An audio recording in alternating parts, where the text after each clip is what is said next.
Every year on May 1st, workers across the globe take to the streets to mark International Workers' Day, or May Day. But in 2025, these protests hit a whole new level. From Paris to Manila, from New York to Buenos Aires, millions marched, not just to celebrate labor, but to demand change in a world facing rising inequality, inflation, and worker exploitation. What exactly triggered these mass protests? What are workers demanding, and how are governments reacting? Let's unpack the global unrest shaking cities across continents. Chapter 1. What sparked the protests in 2025? This year's May Day wasn't business as usual.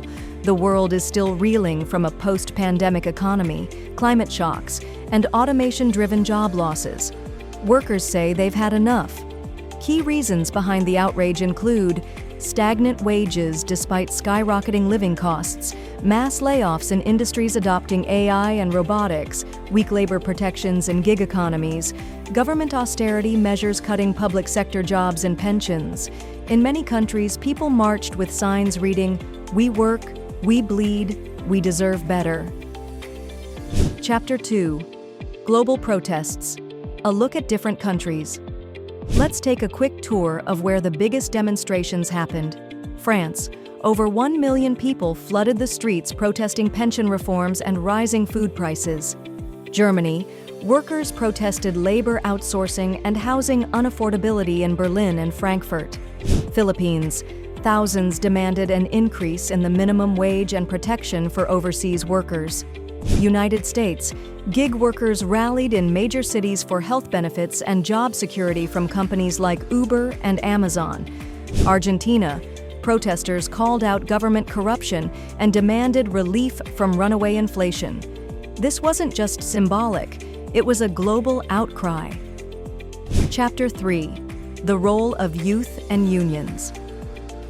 Interestingly, this year's protests were powered by younger workers. Gen Z and millennials formed the front lines, with many holding signs saying, "We want a future worth working for." Unions, which had been losing power for decades, made a huge comeback. Digital organizing, social media campaigns, and global labor coalitions made these protests bigger and more coordinated than ever. Chapter 4. Government reactions, from crackdowns to concessions.